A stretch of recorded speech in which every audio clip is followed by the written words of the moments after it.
Assalamualaikum warahmatullahi wabarakatuh. Kembali dengan saya Pak Mumun di channel Santrekona. Saya akan membacakan buku Jejak Guru Bangsa karya Muhammad Sobari yang dicetak oleh Gramedia.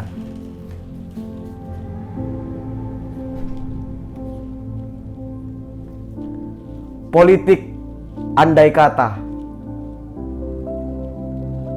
Ungkapan andai kata selalu datang kemudian. Jika ini penyesalan, kita tahu apa yang disebut sesal kemudian. Menurut orang bijak, tak berguna.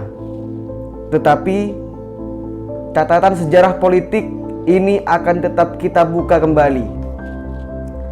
Zaman penuh gejolak itu memang membawa serta pula keanehan-keanehan. Dan keanehan itu dibangun dan didasarkan semata pada logika politik yang disebut wawasan Islam dari politisi-politisi Islam yang tak mudah mengakui kekalahan dalam pemilu. Logika itu membolehkan seorang perempuan menjadi ketua sebuah partai dan boleh saja ikut dalam pemilu, tetapi ketika dia memenangi suara terbesar 35% dan yang lain kecil-kecil, dia tidak boleh menjadi presiden. Alasannya bisa dijelaskan dengan banyak argumen yang dicari dalam pasal-pasal yang menjelaskan bahwa perempuan tak boleh menjadi pemimpin. Dan jelas bahwa itu juga dicari-cari. Lalu muncul poros tengah dan dirumuslah apa yang disebut langkah menyelamatkan. Menyelamatkan negara dari kemungkinan terjadinya hal-hal yang tak diinginkan. Padahal sampai sekarang banyak hal yang tak diinginkan tetapi tetap berjalan terus. Mas Amin dan Gus Dur yang selama itu tak pernah akur sama sekali, tiba-tiba rukun dan rerangkulan, setidaknya secara politisi. Dan sesudah melalui proses ruwet, Gus Dur diangkat menjadi presiden secara sah, dilihat dari sudut politik. Dan sikap saling mendukung terjadi di antara keduanya. Mereka sering bertemu. Tetapi Mbak Mega kecewa berat. Dalam rangkaian proses itu ada yang saya ingat dalam pidato resmi Gus Dur setelah menjadi presiden. Pidato yang terdengar seperti tidak resmi karena Gus Dur tampil dan membawakan suasana yang memancing tawa. Setelah menguraikan langkah-langkah yang akan ditempuh, dia menutup pidatonya dengan ungkapan kurang lebih seperti ini. Saya kira sekian saja dulu.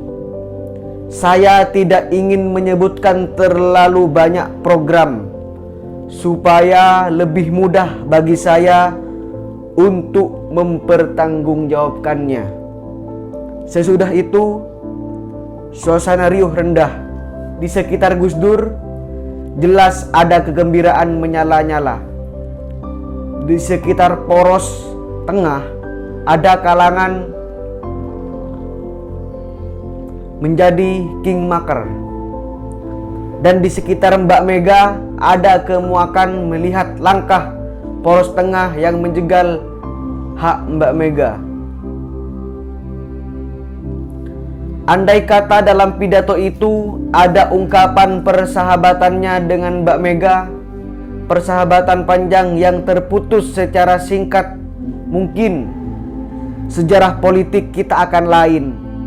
Misalnya, Gus Dur mengatakan, proses politik ini tidak terlalu mulus dan tidak terlalu mengenakkan karena saya lalu terkesan merebut hak orang yang saya anggap adik saya sendiri. Mbak Mega yang kecewa, saya duga akan tersentuh dan menjauh. setidaknya sementara dari Gus Dur hanya akan menjadi sekedar sifat merajuk dan mungkin tak akan menimbulkan luka politik yang tak perlu. Namun itu sudah lewat. Tetapi saya masih mencatat dua jenis andai kata dalam proses politik selanjutnya. Kita tahu Gus Dur yang diangkat ke singgasananya oleh poros tengah dengan kepeloporan Mas Amin itu dijatuhkan juga oleh proses politik dan orang-orang yang sama. Kita mencatat ketegangan yang menakutkan waktu itu. Jika suara orang-orang yang disebut paranormal patut dicatat di sini, ketakutan itu akan terasa lebih mendalam. Mereka mengatakan Jakarta akan banjir darah. Dan saya menyampaikan hal itu kepada Gus Dur supaya dia mengurangi sikap marahnya kepada Mas Amin buat meredam kemungkinan benturan di bawah antara umat NU dan umat Muhammadiyah yang seolah sudah diambang perang sabil yang menakutkan. Tetapi apa jawab Gus Dur mengenai kata-kata yang meramalkan Jakarta bakal banjir darah tadi? Darah ayam, katanya singkat dan kaku.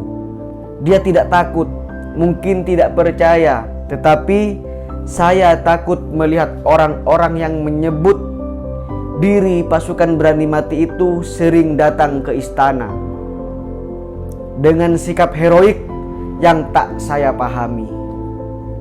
Kita ingat Gus Dur membuat dekret siapa penasihat legalnya yang begitu berani, yang sama sekali tidak efektif dan cenderung mempermalukannya. Andai kata di tengah malam itu bukan dekret yang dibacakannya, melainkan pernyataan politik yang penuh sikap asketik zuhud yang membara, dunia mungkin akan ternganga kagum.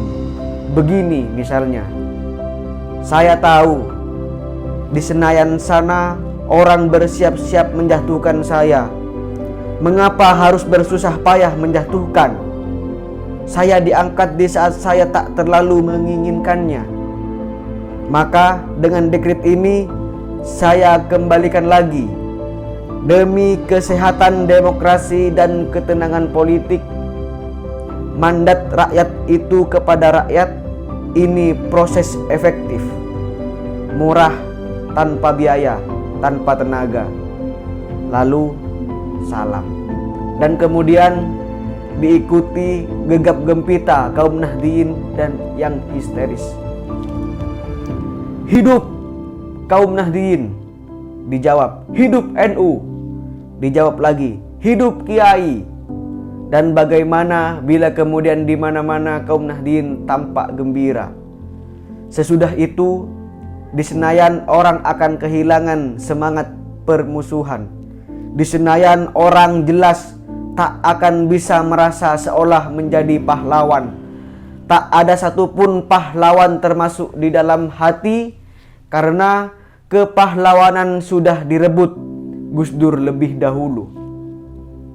Dan kita kemudian menyaksikan kemunafikan para politisi yang beberapa di antaranya tokoh agama, tokoh intelektual, tokoh pemikir, dan tokoh gerakan.